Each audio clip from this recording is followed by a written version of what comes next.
Well, hello, everyone. Thank you for tuning in today. Welcome to this Time for More Injury Funding podcast for all who want to learn about legal funding and its significance in the personal injury, workers' compensation, medical malpractice, product liability, civil litigation, and all other types of law practice domains. I'm your host, Laura, founder and CEO of More Injury Funding, the legal funding counselors with passion for law, medicine, legal funding, and heart for all suffering individuals. More Injury Funding is a sponsor, member, associate, or business partner of this podcast, Georgia Association of Paralegals, Georgia Trial Lawyers Association, Academy of Drug Accident Attorneys, Sandy Springs Bar Association, Atlanta Legal Aid Society, State Bar of Georgia, St. Andrew Rowing Club, and Georgia Hispanic Chamber of Commerce. In today's episode, I have a very special guest, my friend, attorney Ian Grady with PainPros Injury Attorneys of Counsel Alexander Shunnarah, located in Atlanta, Georgia. Ian's law practice is, however, very unique in the way that he practices not only in the state of Georgia and helps his injured and suffering clients here locally, but also he's a founder and CEO of a staffing company, Abogados Americanos Staffing, LLC, in Medellin, Colombia. Today, we will dive deep into the unique aspects of PainPros and also touch on Abogados Americanos Staffing, LLC. At the end of this episode, I'll have a fun pop-up question for Ian, so stay tuned in. Welcome to the Time for More Injury Funding podcast, Ian. Thanks for having me. Thanks for coming by the office. So tell us, when did you start your law firm, PainPros Injury Attorneys, and also became a co-counsel with Alexander Shunnarah Injury Attorneys? Well, I knew for a long time I was working for the big billboard guys, and I always knew I wanted a brand. I worked with some guys with some funny names that get butchered a lot. Mungie, Cambry, Shunnarah is not easy. My name's pretty easy, Grady, like the hospital. But again, I always wanted a brand, and I came up with PainPros. And I hadn't updated my resume when I met Mr. Shunnarah, but he's been a great mentor of mine. He's allowed me to start my own practice without worrying too much about keeping the lights on. So we're at this fancy office at the Bank of America Plaza, and he feeds me cases, kept me busy. And that's kind of where out of the pandemic, when I started, I was at Mungie and started my own practice. That's where the staffing company was born out of that. And I guess we'll get into that in a little bit. Absolutely. So what is the main area of your expertise with PainPros Injury Attorneys, and how do your services complement those of Alexander Shunnarah's legal practice? Sure. So Alex hasn't practiced law in like 7 years now. So, yeah, well, he has great attorneys working with him. And so in Alabama, they're working directly for him. In other markets like Georgia, he relies on good attorneys like myself to handle his Georgia cases. So he sends me cases. I take good care of those clients, and I've been able to build up my law firm based on larger Shunnarah cases. To date, it's been about 90% Alex cases. I'd like to get that number down. Not that I want to take any less cases from him, but we've been really getting our systems in place internally. We're ready to bring in more PainPros cases. So we haven't done any advertising for now, but that's about to change. So be on the lookout for call it 470 PainPro ads and Facebook and all the other social media stuff. That's fantastic. So what are the main services you offer at Abogados Americanos Staffing LLC in Medellin, Colombia? Well, so the way that kind of worked out, because when I was at Mungie and Associates, they kind of haze you at first and make you do all the work yourself. So I was just, they're on a crazy pace, filing a lawsuit every day for like 2 months. Now all the discovery's coming back. And then they finally got me some help with Sebastian, who was a lawyer in Colombia. Now all the other lawyers they were complaining about, at Mungie were complaining about, international paralegals, but I was just happy to have some help.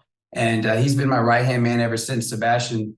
And even though he makes more money working as staff for a lawyer here in America than he does, being a lawyer in his local market, Medellin. So even though he can't actually practice law here, it's still very valuable to have another attorney working as your staff.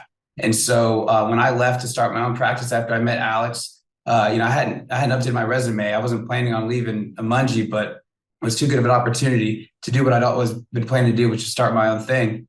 And so, Sebastian asked to come with me. And I didn't know if I could afford it. I had a budget for my staff.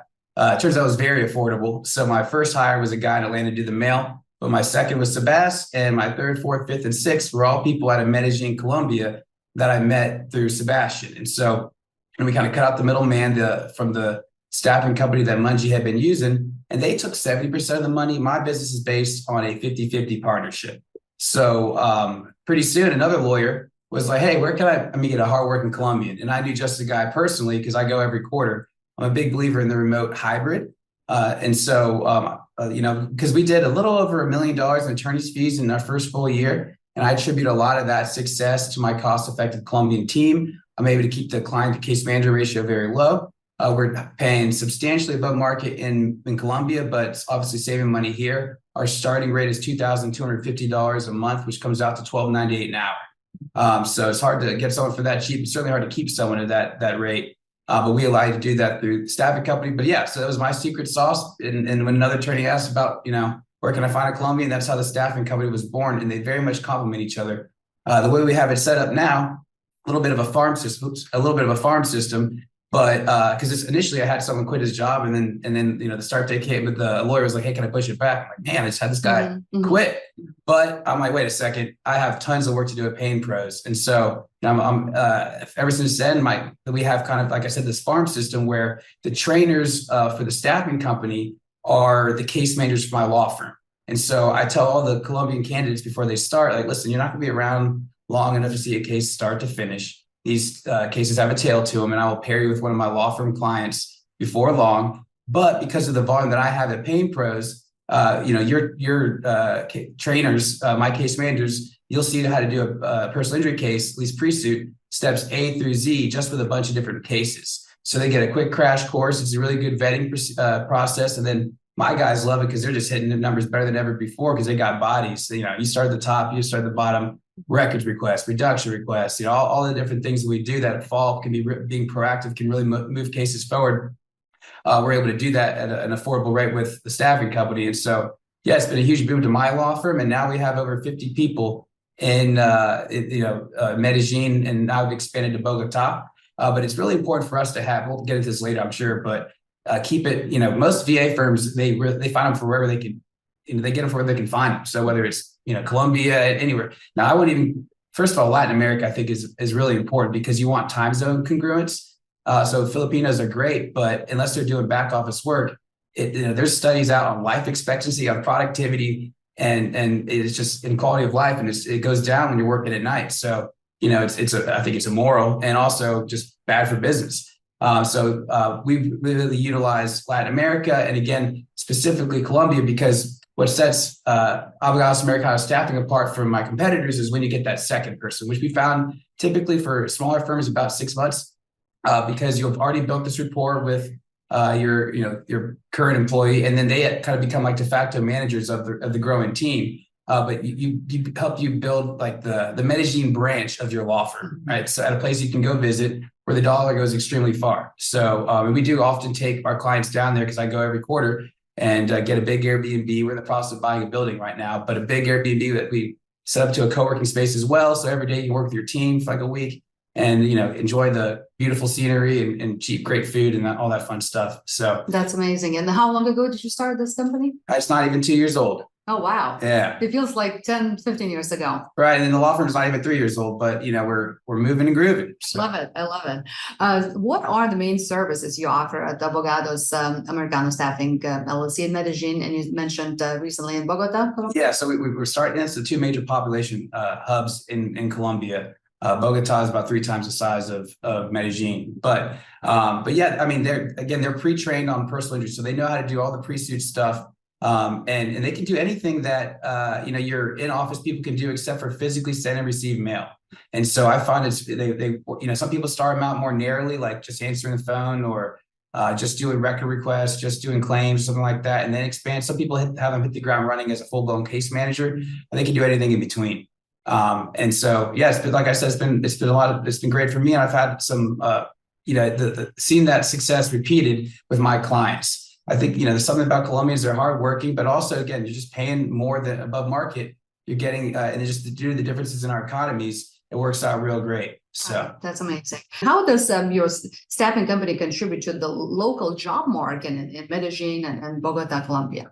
I hadn't fully realized how the significance of the impact at first, till maybe about a year ago. I was in Colombia getting dinner with just my business partner, Sebastian. And he started talking about like all the secured loans he's signing off on for, houses and cars for our employees. And technically, you don't have to deal with Colombian government. So I have an LLC here and then an SAS, what they're called in Colombia, but you just pay us and then we wire payroll monthly. So we take care of all the tax and all that annoying stuff for you. But yeah, it really, we started really, he was really stressing to me like, we're changing these people's lives. And so this isn't a temp agency. Like, the one caveat is that they do get a $200 a month raise annually. You have to give someone a raise annually in Colombia, but again, it'll be worth it. You got them at a linear increase, and they're happy to have job security, and this is a career for them. So you can get someone really committed for really cheap for in perpetuity, essentially. Wonderful. I'm so happy for you. Can you discuss a few of some notable success stories of your legal services up there in Colombia so far? I know you've been, relatively new in this business, but I'm sure you have good stories. I mean, even in the beginning, like you see it. I mean, we have people like we want to do like get client testimonials and stuff like that. We haven't done that yet, but that's in the queue this quarter. But even beyond that, which like the last time I signed a client, she asked for references. I just texted them 3 names and they just sang the praises. But I mean, you see it even with new clients in the beginning. I'll get comments like, hey, I just realized how unproductive my in-office person is being because of one in office. I don't put throw anyone under the bus by saying names, but that attorney was able to figure out that someone by having a pace car in the Colombia, they're like, if this person can do it, why can't you? So they're seeing just an increase, just a dedication. Now, every once in a while, this has happened. Now that we've been doing this long enough, you get someone who's not to give an unsuccess story in the question about success stories. But the thing is that we will swap them right out for you. We do our own internal review to see if what was going on. Because every once in a while, with especially remote work, you're going to have someone who wants to just watch Netflix or something. But that becomes apparent pretty quickly. So we had one person where we swapped them out. The first person wasn't a good fit, and then they've been killing it ever since. And so now there's a little bit of you get out what you put in. So there needs to be someone in your office who's willing to engage with them. So they're not robots, right? They're an integral member of your team if you allow it to be. But for those who embrace, this is a remote staff member, we've seen wild success. Some of my longest clients are the ones that are, down the hall, us on the Shunnarah hall, but they've grown since then. So like, I guess I'll give you the best success story I think is Danny Nagel. Mm-hmm. He was my first client. Oh, I didn't know that. Yeah. He was the one who was like, yo, where can I get a hard work in Colombia? And I was like, his name is Santiago. I know the guy. And he now has 6 different people working for him. His firm, is blown up. Now I can't take credit for that, but I certainly helped give him some of the bodies he needed to blow up his firm over the past. So he used to be a Shunnarah attorney as well, and he's gone completely solo, and he's crushing it. Yeah, so it's cool to see just to be a small part of that. And there's like this kind of they all use WhatsApp in Colombia, so now there's this giant WhatsApp group where they just it's like my attorney group chats where I'm I haven't seen something before. I shoot a text out and then, someone else has seen it. And so it's very similar. So you see it in Spanish and they're always chiming in about different things and someone's never sued Uber before. And this is the company, that kind of thing. So cool stuff. I love it. Absolutely. How does Abogados Americanos Staffing LLC ensure that the quality of service you offer in Medellin and Bogotá, Colombia is high and that those services are reliable? Well, again, they go through a vetting procedure with, on my cases. So they've demonstrated ability to work and, this is a rocket science, what we do, but they demonstrated ability to handle it. I tell them all before you start, listen, all you need is good English and a good attitude. Obviously, another benefit of them is that they're fully speak Spanish. That's their first language. So, obviously you can lean into any that's their wheelhouse really when they get a Spanish speaking client because they can break it down for them. But and then again, having a bilingual person here in the States is a little more expensive than over there where it's a prerequisite to having the job in the first place. Absolutely. So since your company, Abogados Americanos Staffing LLC, has an impact on the local job market, it must also do so on the local economy of Medellin, Colombia on some level. Is that a fair statement? Yeah, like I was saying earlier, they're buying houses and cars and stuff, and so I'm really happy to be part of it. Believe it or not, even though I look like a gringo, I'm half Colombian. My mom was born in Cúcuta, Colombia, which is on the border of Venezuela. And although that's not kind of how this started, like I said, the origin story is just randomly through him starting to work for me through this other company. But My family, and my Colombian family loves like, oh, tienes negocios in Medellin, and so it's really cool to be able to give like the tie in full circle to my the motherland is very cool. Absolutely. How do you, living in the USA and practicing law with PainPros injury attorneys and leading Abogados Staffing, Americanos Staffing LLC in Medellin, Colombia, ensure that the recruitment process is smooth and hiring procedures are followed? Well, we do have, I think, another benefit to what we do versus our competitors is the infrastructure we have in Medellin and Bogotá. So like, if they don't show up to work, like we can send someone to go, knock on their door. They have, again, they have the community that I was just referencing, as well as their trainers. So in the beginning, I'm sure it's daunting to start working for some, law firm in another country for both them. And then also for the law firm, having someone, working remotely. So we, during that first, onboarding, we really try to help with that and be an extra resource. So like, if they're, in the beginning, that we want them to onboard and be comfortable working with whoever you want them to work with at your law firm, and they will get there. But in the beginning, it may be intimidating for them, so they may feel a little less timid, perhaps asking their case manager or their trainer, who's one of my case managers, and say, hey, I just got tasked to do this. I don't want to ask a stupid question, that kind of thing.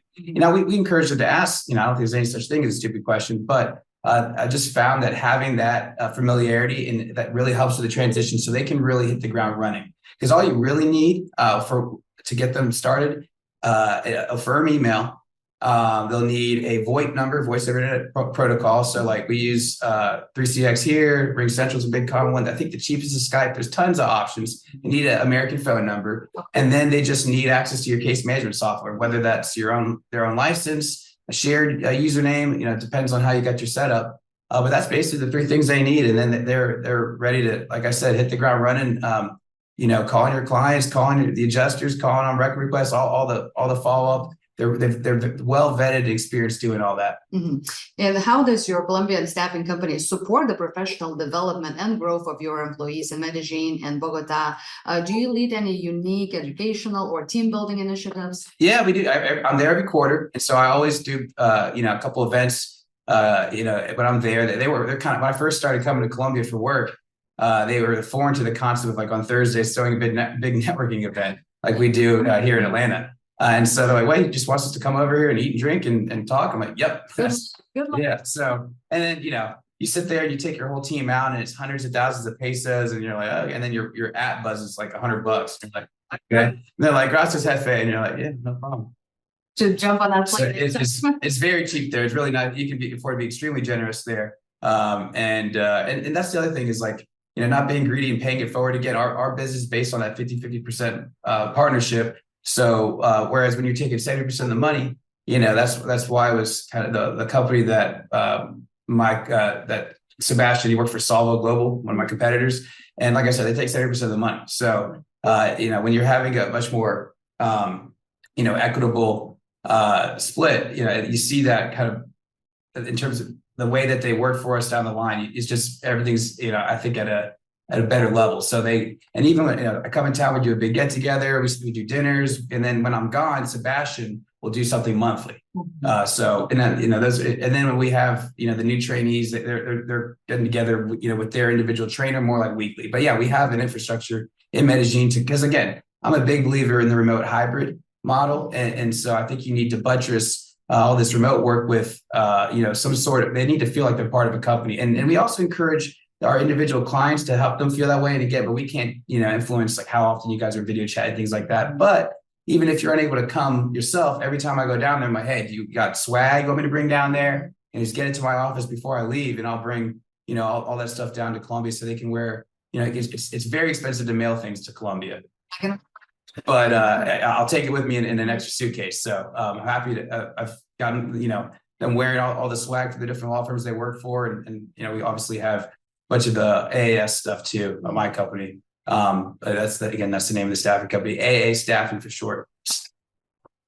So what are your future plans and expansion strategies of AAS in Medellin, Bogotá, Colombia? Are you considering perhaps expanding your legal services beyond the borders of Colombia, maybe somewhere, some other countries in South America? I think, again, what really I think sets us apart is the fact that we are a centralized hub in Medellin and Bogotá, and I don't plan on expanding beyond those two markets. I think they're enough, and that's the whole beauty of, you can set up that Bogotá branch, that Medellin branch of your law firm, and so when you get that second person, that third person, like they can all physically get together, and again we encourage that, and so. That's what the other companies do. They'll take them for, they just want the biggest pool of people so they can find someone, right? And that's not quite what we do. We think that there is a lot of benefit to, having a group that can get together in person too. Because again, we're not, I believe in remote work, obviously. That's a big component of what I do. But again, it can't just be solely remote. I'm a big believer in that remote hybrid. Mm-hmm. And how does the AAS contribute to the overall development and growth of the legal industry in Colombia in general? Well, maybe that's one area where you could ding me because I'm taking good attorneys away from working in Colombia and they're working on American stuff. But that being said, I still think if they can make more money and provide for their families as a lawyer, sure, they're not actually in court, but they're doing legal work. A lot of them, really appreciate that. And then one thing I will add is we do have another product where they train on litigation. And so we have less capacity to train people on that, and we train on my cases. So it's more of a slower process, but we do have people who are familiar with, doing discovery, file complaints, all the kind of basic paralegal work. We can help with that as well. Okay. Do you think, Ian, you would have had such a successful law practice of PainPros injury attorneys in association with initially Alexander Shunnarah's law if you then develop your overseas legal services with AAS? No, it's supercharged my firm, absolutely, and I think they can do the same for anyone else's firm. I'm a little bit of selling the pickaxe instead of going for the gold, but I do it both. I love playing the auto lotto. Don't get me wrong. I love personal injury, but again, because of that, they're trained on my cases. So I think that my staffing company is the way to go. I'm a little biased, but I do believe so. But at a minimum, every lawyer should be bringing in remote work. It's the future. The future's now. The pandemic happened. Everyone's done it, and now whoever's not doing it is going to get left in the dust, because if you're able to that. And also I've seen I did tell a story earlier about like another in-office staff getting shown up by the Colombian workers at the firm, but at the same time for your real go-getter employees here, like I've seen it where they basically just get a de facto raise, maybe not like in terms of pay, but in terms of responsibilities. And I think a good employee will appreciate that. And now they're managing a team of Colombians, and really allowing to be that bridge between the Medellin branch and the rest of the firm. So I've seen employees really kind of step up when given extra bodies that their firm can afford because of the low price point, thanks to those differences in the economies. Sounds good. Thank you again so much, Ian. And we kind of, running out of time here, but I really appreciate learning so much about your company. I'm sure my viewers and listeners learned as much as I did. But before I let you go, a question. You ready for that? Sure. Okay, lay it on. Yes. So I'm sure, we all go through life through difficulties and joys and, all the good and bad stuff. And we get insulted sometimes. So what would you say was your worst insult that you actually took it real well and actually are proud of it? I'm trying to think worst insults. I'm trying to think of some insults. I've been called I got sunshine. I believe down here. I got my wallet. I'll show you guys. Good one. Actually, I love it. Sunshine. That was my nickname growing up. Oh yeah. Well, have you seen the movie Remember the Titans? No, I'm not. That is long-haired Ian. That's you. Oh yeah. So I got that a lot. I had long hair in college and again later as a lawyer. I did the locks twice, and I got made fun of a lot for that. But I don't care, I had to cut the locks to meet my father-in-law. He wanted the corporate cut. So yeah. So your dog goes, he's right there snoozing on the chair. He looks like. Yeah, that's my. We'll get that a lot too. We look very similar. That is not an insult. That's a compliment. And but that's my colleague. He comes to the office with me every day. Again, that was so amazing spending time with you. Thank you so much for finding time to talk with me about the PainPros in Georgia and Abogados Americanos Staffing LLC in Colombia. And if somebody needs your help with either personal injury related matters or anything legally related in Colombia, how can they reach you? Ian, do you have a website that is? Yeah, PainPros.com. Well, I have the trademark for PainPros. So I'm still working on getting Instagram away from the violator of my trademark. But it's either at PainPros, PainPros, or at paid for PainPros, the number 4 PainPros. Where we at PainPros will work soon. And then as far as but who to call or text, you can always call or text a 470 PainPro. Whether you're a prospective client watching this, or any doctor we need to start working together with, or even that's easy to remember. I don't have like a vanity number for my staffing company yet, but you can ask about the staffing. They'll put you right over to me, and we can love to be able to talk to you about how we can help in any of the above ways. I love it. And again, thank you so much. That was attorney Ian Grady with PainPros Injury Attorneys of Counsel Alexander Shunnarah, and CEO of Abogados Americanos Staffing LLC, located in Atlanta and Medellin and Bogotá, Colombia. Ladies and gentlemen, I want to thank you all for listening and watching our episode today. For more tips and tricks on legal funding and personal injury related topics, follow me down, like, and subscribe to Sign for More Injury Funding podcast on several podcast platforms worldwide, such as Spotify, the Amazon Music, Apple Podcasts, iHeart, and all others. Also follow me on More Injury Funding on my website, Facebook, Instagram, TikTok, Pinterest, YouTube, Google business profile, and of course, moreinjuryfunding.com. I can't wait to see you and listen to you, my dear listeners, of yours soon. That reminds me, I forgot to plug my podcast. Oh. It's nothing to do with law, but if you thought I was a natural, that's because I am, and it's at Once Upon a B&B. It's me, another personal injury attorney, and it's just crazy travel stories and host stories. So it has nothing to do with anything we've talked about, but it is fun to listen to. Awesome. Thanks so much again, Ian. That was a pleasure. All right. Good to see you. Bye.